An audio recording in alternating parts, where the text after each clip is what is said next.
Hopper's secretly contains references to Up, Wall-E, Toy Story, and even a detail that has Pixar Theory fans losing their minds.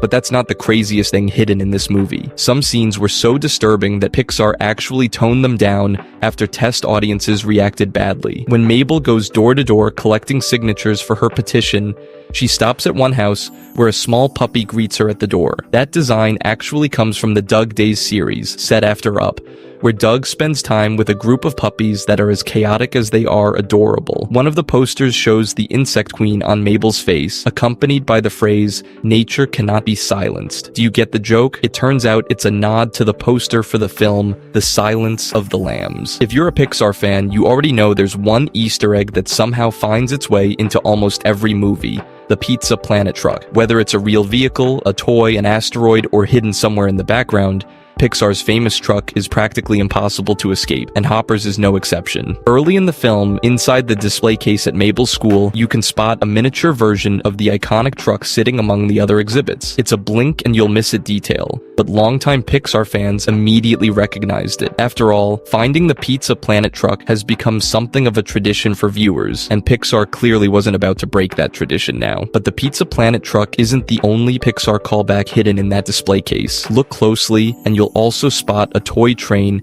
that longtime fans may recognize from Toy Story 3. It's the same train seen in Sunnyside Daycare, where Woody, Buzz, and the rest of Andy's toys found themselves trapped after being accidentally donated. It's a small detail, but it's another example of Pixar quietly sneaking pieces of its older movies into the background for eagle-eyed fans to discover. Back in the classroom, we immediately spot a lamp that closely resembles the iconic Luxo Jr. design. And of course, no Pixar film would be complete without the legendary A113 reference. Here it shows up as Dr. Sam's office number, and it even appears again on a stylized sign inside Mabel's room. It's also hidden on the whiteboard in the final scene, alongside several other details we'll come back to later. Interestingly, the film's director, Daniel Chong, the creator of We Bare Bears, also gets a quiet nod.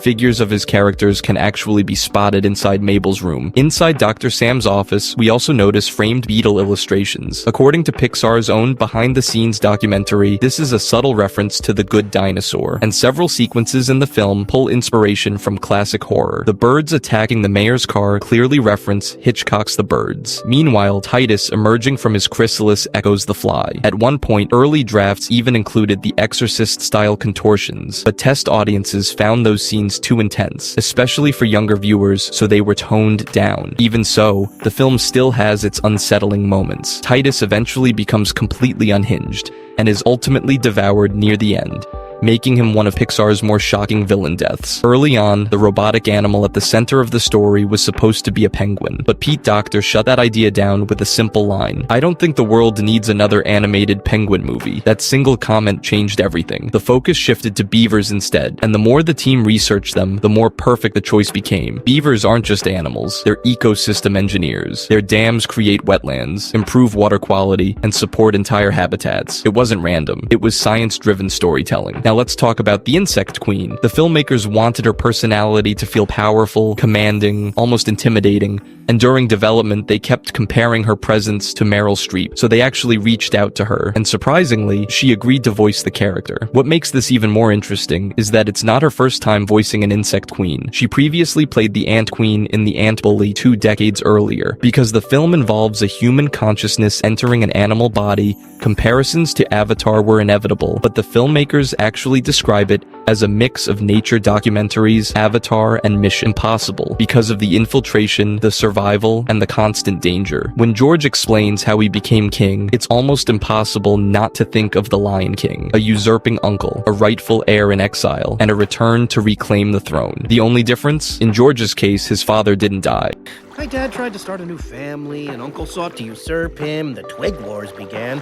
Next thing you know, they're like, "Hey, return from exile, you're the king!" And I was like, okay. And this next one fits perfectly with a long-standing Pixar tradition, teasing future projects before they even exist. So it only makes sense that Hoppers returns the favor, this time teasing Toy Story 5. In Mabel's room, we can spot a hippopotamus toy, one of the new additions rumored to appear in the next installment. There is also another funny detail in the scene where Mabel's collecting signatures at the old man's house. The old man misunderstands her and scribbles down what looks like a shopping list. And that moment comes full circle in the post-credits scene. We see ants delivering groceries to the old man. That wasn't just a joke, it was a payoff. When George applies his body oils to Jerry, Jerry says he smells like vanilla. It smells like vanilla. That's not random. Beavers produce a natural scent used for marking territory called castoreum. When processed or diluted, it can develop a sweet vanilla-like smell, which was even historically used in perfumes. So yes, that line actually has a real-world explanation. Another clever touch is how the animal's eyes change depending on perspective. When we're meant to understand them emotionally, they have large, expressive eyes, but from a human point of view, they suddenly appear small, dark, and distant.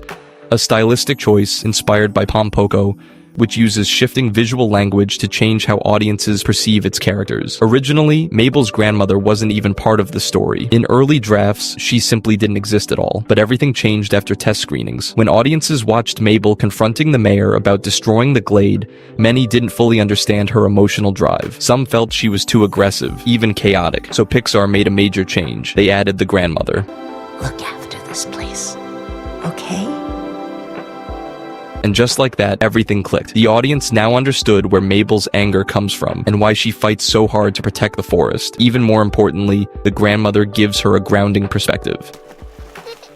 Feel better? That's what nature does. A simple idea, but a powerful one. It's hard to be mad when you feel like you're part of something big. Dr. Sam's last name is Fairfax. This is in honor of Dr. Emily Fairfax, an expert on beavers and natural environments, whom Pixar contacted to ensure the accuracy of the details in the film, from how beavers build dams and how they swim, to the way they sit on their tails. In fact, in this scene, we can see that detail with George, while Mabel, the imposter beaver, doesn't. Now here's a wild one. According to behind-the-scenes notes, the scene involving hundreds of birds lifting Dianita used exactly 413 seagulls, the snake sequence, 547, and the ant scene, a staggering 19,436 ants.